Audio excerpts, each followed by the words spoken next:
Dad, I need to tell you something. Lucas's voice was trembling, but his eyes, those dark, searching eyes, locked onto mine with a determination I hadn't seen in him since before Barbara passed. I felt my throat tighten, my chest constricting as though his words had already begun to unravel something I'd been desperately trying to keep hidden. What is it, Lucas? I asked, my voice steady despite the storm brewing inside me. The kitchen was quiet except for the faint hum of the refrigerator, the air thick with the scent of the pasta sauce we'd been making together. A domestic ritual, something we'd started doing after her death. Cooking had become our language, our way of navigating the silence that grief had left behind. He hesitated, his fingers fidgeting with the edge of his apron. That apron, Barbara's apron. He'd claimed it as his own after she was gone, wearing it every time we cooked together. It hung on him like a relic, too big for his slender frame, but it felt like a part of her was still there with us. I'd never said anything about it, but now, as he stood there, I couldn't help but wonder if that symbol of her presence was what had emboldened him. Dad, his voice broke, and he looked down at the floor, his chest rising and falling in shallow breaths. I don't know how to say this. I've been trying to figure it out for weeks, but every time I get close,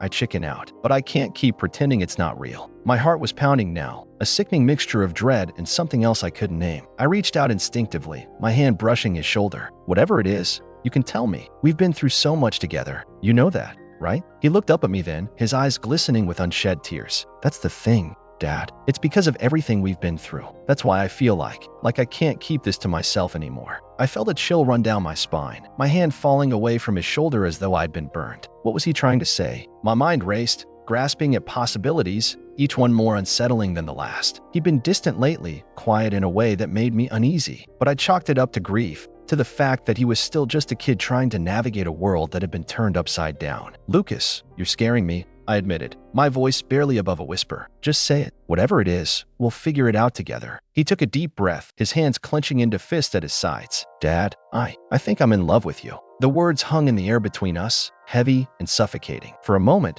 I couldn't breathe, couldn't think. The room seemed to tilt, the walls closing in as his confession echoed in my ears. In love with me? My son? My own flesh and blood? I felt a surge of nausea, my stomach churning as I stumbled back a step, my hand gripping the edge of the counter for support. Lucas, you don't know what you're saying. I managed to choke out, my voice shaky and strained. You're confused. It's the grief, the loss. It's making you feel things that aren't real. He shook his head, his expression a mix of desperation and determination. No, Dad, I'm not confused. I've been thinking about this for months. I know it's not normal. I know it's wrong, but I can't help it. You're the only person who's been there for me, the only one who understands. And I feel like I'm losing my mind trying to pretend I don't feel this way. Lucas, stop, I said sharply, my voice cutting through the tension like a knife. This isn't something we can talk about. It's not right. He flinched at my tone, but he didn't back down. Why isn't it right? Because society says so? Because it's taboo? Dad, I'm not saying we have to do anything about it. I just needed you to know. I needed to be honest with you. I could feel my resolve crumbling, my mind torn between the instinct to protect him and the forbidden pull of his words. Honest. How long had it been since we'd been truly honest with each other? Since Barbara's death, everything between us had been wrapped in layers of unspoken pain, of words left unsaid. And now here he was, laying his heart bare in a way that terrified me. Lucas, this isn't something we can fix with a conversation, I said, my voice softer now,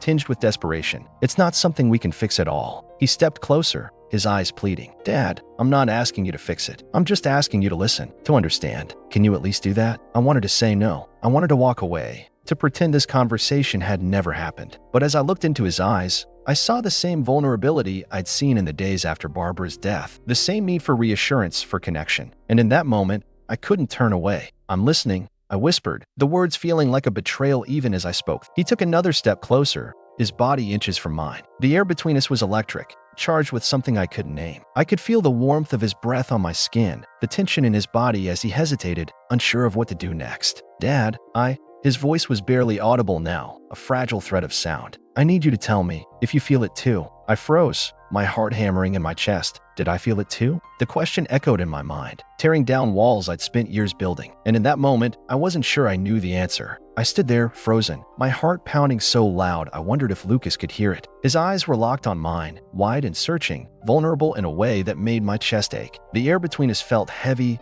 suffocating, and I couldn't breathe. I couldn't think. Lucas, I started, my voice hoarse, strained. This isn't right. But even as the words left my mouth, they felt hollow, like a half-truth I was forcing myself to believe. He didn't flinch, didn't back away. Instead, he stepped closer, his hand trembling as it reached out to brush against mine. The touch was light, tentative, but it sent a jolt through me, a heat I couldn't ignore. "Dad," he said again, softer this time, his voice cracking. "Please, just tell me I'm not imagining this. Tell me I'm not alone." My throat tightened, and I swallowed hard, trying to push down the storm of emotions raging inside me. What was this? What was he asking of me? I shouldn't feel this way. But every time I looked at him, I saw Barbara. I saw her in his eyes, in the curve of his smile, in the way he carried himself. And it hurt. It hurt so much. "Lucas," I said again, my voice barely above a whisper.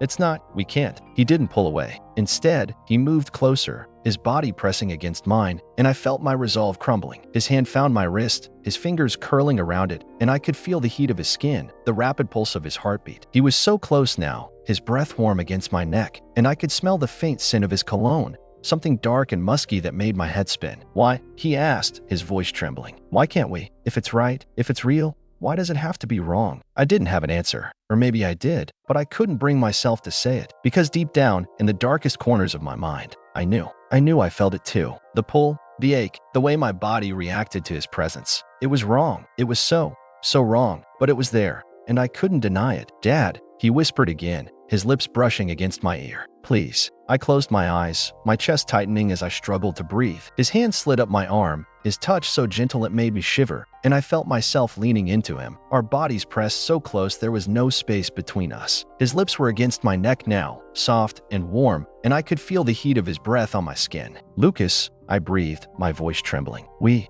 can't." But he didn't stop. His lips moved against my skin, feather-like kisses that sent waves of heat through me, and I felt my resolve slipping away. My hands found his waist, trembling as they gripped him, and I could feel the weight of him pressing into me, the way his body moved with mine. "Dad," he murmured, his voice low and husky. "Just this once. Just let me have this." I wanted to say no. I wanted to push him away, to tell him this was wrong, that we could never, ever cross this line. But I couldn't, because in that moment, I wanted it just as much as he did. The ache in my chest, the heat in my body, the way my heart raced whenever he was near, it was too much. I couldn't fight it anymore. My hands moved up his back, my fingers digging into the fabric of his shirt, and I pulled him closer, our bodies flush against each other. His lips found mine, hesitant at first, but then he was kissing me, hard and desperate, and I kissed him back just as fiercely. It was wrong. It was so wrong. But in that moment, it didn't matter. Because for the first time in years, I didn't feel empty. I didn't feel alone. And as his hands roamed over my body, as his lips moved against mine, I realized I didn't want it to stop. "Dad," he breathed against my lips, his voice trembling. "I love you. I've always loved you." I didn't respond. I couldn't. Instead, I kissed him again, deeper this time, my hands moving over him, exploring every inch of his body. He moaned softly, his body arching into mine, and I could feel the heat of him, the way he responded to my touch. It was forbidden. It was taboo. But in that moment, I didn't care. Because for the first time since Barbara's death, I felt alive. And as our bodies moved together, as the heat between us grew, I realized I didn't want it to end. "Dad," he whispered again, his voice breaking. "Please, don't stop." And I didn't. I couldn't, because in that moment, I needed him just as much as he needed me. And as our bodies melted together, as the world outside ceased to exist, I realized this was what we both had been searching for. Connection, intimacy, love. And even though it was wrong, even though we could never take it back, in that moment, it felt right. And that was enough. The morning light filtered through the blinds, casting long shadows across the room. I stirred, the weight of Lucas's body still pressed against mine, his breath warm and steady on my chest. My hand lingered on his back, tracing small circles as he slept, his curls tickling my chin. My heart pounded, not from panic, but from a quiet awe. What have we done? The question echoed in my mind, but there was no answer. Just the soft rise and fall of his chest against mine, the rhythm of it steadying me. I didn't want to move. I didn't want to break whatever spell had been cast over us, this fragile, impossible thing that had taken root in the dark. But the world outside wasn't kind to secrets like ours, and reality was already creeping in, sharp and unrelenting. "Lucas," I whispered, my voice rough with sleep and something else I couldn't name. He stirred, his eyes fluttering open before settling on mine. For a moment, he looked like he used to, innocent, unburdened. But then his gaze sharpened, and the weight of it made my stomach tighten. "Morning," he mumbled, his voice thick. He shifted slightly, his leg brushing against mine, and I felt the heat of him, the intimacy of it, all over again. My breath caught in my throat, and I fought the urge to pull him closer. "We should," I started, but the words died on my lips. We should what? Pretend it never happened? Talk about it? Run away? None of it felt right. None of it felt possible. Lucas propped himself up on one elbow, his face hovering above mine. "Should what?" he asked, his voice soft but insistent. His eyes searched mine, and I could see the fear there, the uncertainty. But there was something else too, a quiet determination that made my chest ache. "I don't know," I admitted, my voice barely a whisper. I don't know what happens now." He didn't say anything for a long moment, his fingers absent-mindedly tracing patterns on my chest. The silence stretched between us, heavy and charged,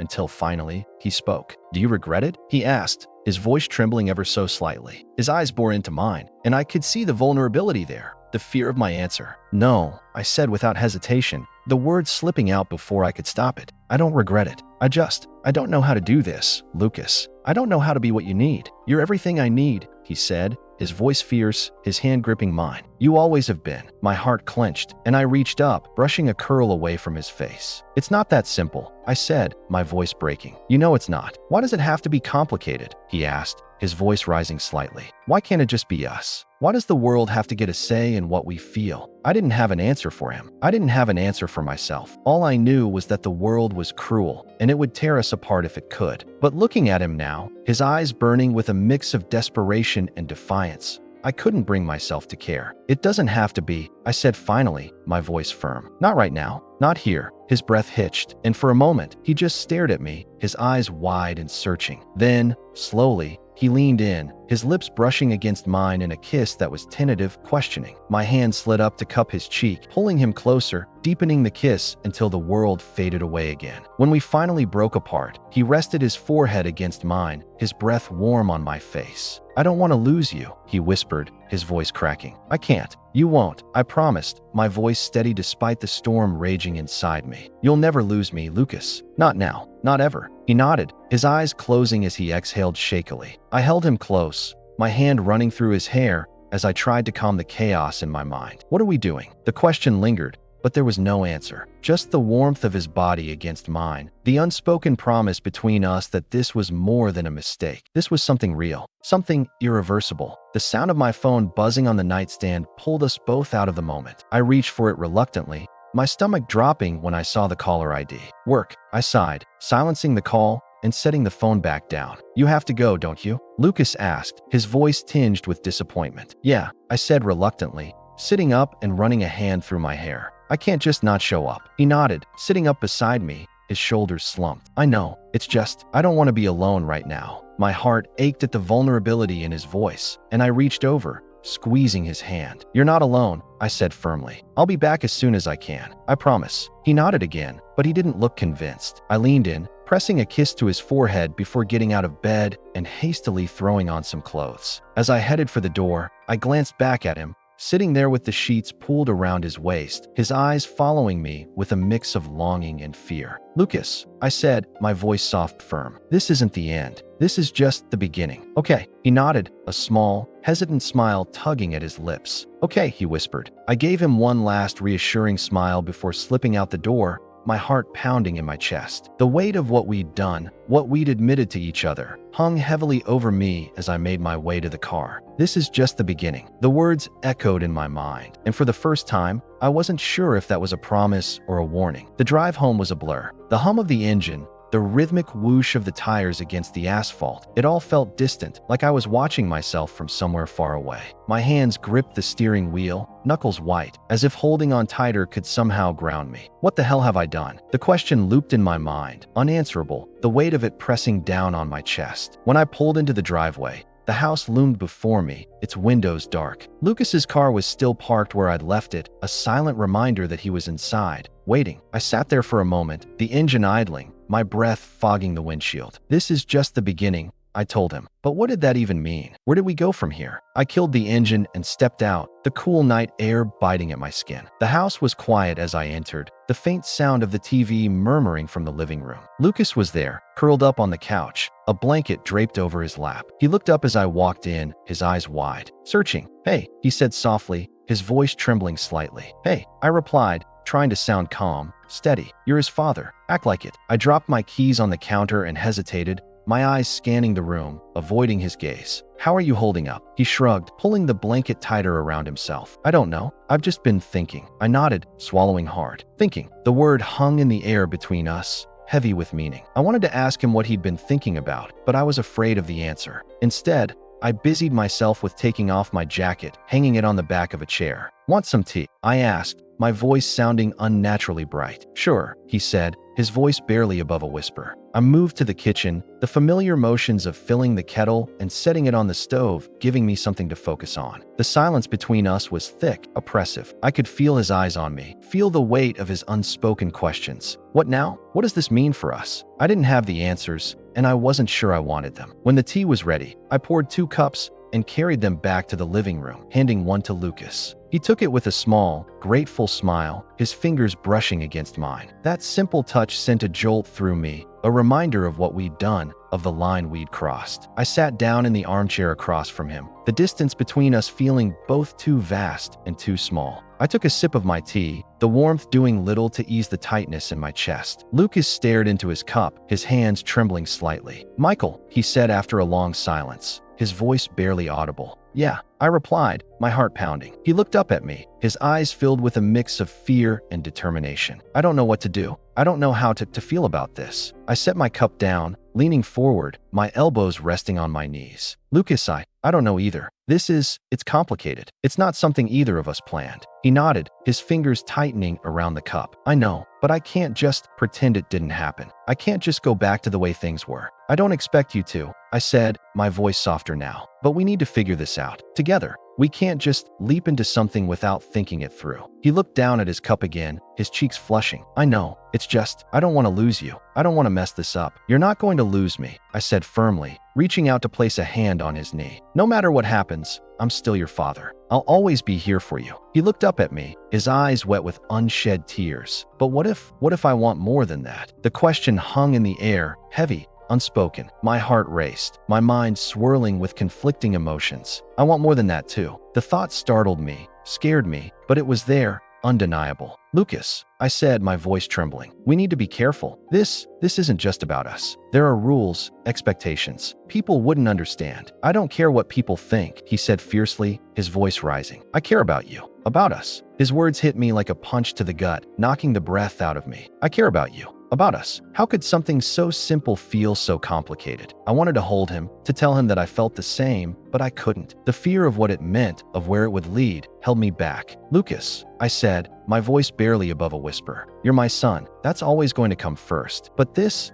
changes everything. We can't just ignore that." He nodded slowly, his eyes downcast. "I know. I don't know how to stop feeling this way. And I don't know if I want to." I sat back, running a hand through my hair. Neither do I. The admission terrified me, but it was the truth. The connection between us had shifted, deepened in ways I couldn't explain. And now that we'd crossed that line, there was no going back. The silence stretched between us, heavy, thick with unspoken words. Finally, Lucas set his cup down on the coffee table and stood, wrapping the blanket around his shoulders like a shield. "I'm going to bed. I need to think." "Okay," I said softly, watching as he walked to the stairs. He paused at the bottom, glancing back at me, his eyes filled with a mix of longing and uncertainty. "Good night, Michael," he said quietly. "Good night, Lucas," I replied, my voice catching in my throat. As he disappeared up the stairs, I leaned back in the chair, my mind racing. What the hell are we doing? There were no easy answers, no clear path forward. All I knew was that everything had changed, and there was no turning back. I sat there for what felt like hours, the tea in my cup long gone cold, my thoughts swirling in a chaotic mess. Finally, I got up and headed to my own room, the weight of the day pressing down on me. As I lay in bed, staring at the ceiling, I couldn't shake the image of Lucas's face. The way he'd looked at me, the way he'd said my name. This is just the beginning. The words echoed in my mind, a promise, a warning, a truth I couldn't escape. And as I drifted off to sleep, I couldn't help but wonder what the morning would bring or where we would go from here. The next morning, the house was unusually quiet, the kind of quiet that felt heavy, like the air itself was holding its breath. I woke early, the restless night leaving a dull ache behind my eyes. My first thought was of Lucas, of the way he looked at me, the way his voice had trembled when he'd said those words. "I need you." The memory sent a shiver down my spine, one that I couldn't quite shake as I got out of bed. I padded downstairs, the floorboards creaking beneath my feet. The kitchen was bathed in the soft, golden light of dawn, and for a moment, I let myself pretend that everything was normal. That Barbara was still here, humming softly as she made coffee, and Lucas was still a boy who needed me in the most simple, uncomplicated way. But the illusion shattered the moment I heard footsteps on the stairs. I turned, and there he was. Lucas stood in the doorway, his dark curls messy from sleep, his eyes still soft with drowsiness. He was wearing an old band t-shirt that hung loosely on his frame, and a pair of sweatpants that rode low on his hips. He looked so much like her. The thought hit me like a punch to the gut, and I had to look away. "Morning," he said softly, his voice still thick with sleep. "Morning," I replied, my own voice sounding strange to my ears. I busied myself with the coffee maker, my hands moving on autopilot as I tried to steady my breathing, but I could feel him watching me, his gaze heavy and unrelenting. "Dad," he said after a moment, and there was something in his tone that made my heart skip a beat. I turned to face him, and the look in his eyes stole the breath from my lungs. There was so much there. Love, yes, but also a kind of hunger, a need that mirrored my own in ways I didn't want to admit. "What is it, Lucas?" I asked, my voice barely above a whisper. He hesitated, his fingers twisting nervously in the hem of his shirt. "Last night," he began, then stopped, his cheeks flushing pink. He took a deep breath, and when he spoke again, his voice was steady. "I meant what I said. All of it. Oh God." I felt my knees go weak, and I gripped the edge of the counter to steady myself. "Lucas," I started, but he cut me off. "No, Dad, please," he said, stepping closer. "I know this is. I know it's not normal. I know it's wrong, but I can't help how I feel. And I need you to know that. I need you to understand." He was standing so close now that I could feel the heat radiating off his body. My heart was pounding so hard I was sure he could hear it. "This is wrong. This is so wrong." But try as I might, I couldn't make myself step away. "Lucas," I said again, my voice shaking. "You don't know what you're saying. You're young. You're confused." "I'm not confused," he interrupted, his voice firm. "I've never been more sure of anything in my life. I love you, Dad. Not just as a father. I love you in a way I can't even explain. And I know it's crazy, but I don't care. I don't care about what anyone else thinks. I just care about you." His words hung in the air between us, heavy and impossible to ignore. I wanted to argue, to tell him he was wrong, that this was just grief talking, that we could never be anything more than father and son. But the truth was, I didn't know if that was true anymore. The line between us had blurred so much that I couldn't tell where it began and ended. "Lucas," I whispered, my voice breaking. "I don't know what to do." He reached out then, his hand trembling as he brushed his fingers against my cheek. The touch was so gentle, so achingly tender, that it brought tears to my eyes. "Neither do I," he admitted, his voice barely audible. "But I know I don't want to pretend anymore. I don't want to hide how I feel." His hand moved to the back of my neck, his fingers tangling in my hair. My breath caught in my throat as he leaned in, his forehead resting against mine. This is it, I thought. This is the point of no return. And yet, I didn't stop him. I couldn't, because as much as I knew this was wrong, as much as I knew we shouldn't be doing this, I couldn't deny that I wanted it too. "Dad," he whispered, his lips so close to mine that I could feel his breath against my skin. "Please." I closed my eyes, my heart pounding in my chest. "This is a mistake. This will ruin everything." But then, I felt his lips brush against mine, so softly, so hesitantly, that it broke something inside me. And before I could stop myself, I kissed him back. It was nothing more than a chaste press of lips, but it was enough to send a shockwave through my entire body. My hands found his waist, pulling him closer as the kiss deepened. It was slow, tentative, both of us testing the waters, exploring this new, forbidden territory. And God help me, it felt right. When we finally broke apart, we were both breathing hard, our foreheads resting together. Lucas's eyes were wide, his pupils blown, and I could see the same mix of fear and desire in them that I was sure was reflected in my own. "Dad," he whispered, his voice trembling. "What do we do now?" I didn't have an answer. All I knew was that we crossed a line, one we could never uncross. And as I looked into my son's eyes, I realized that I didn't want to.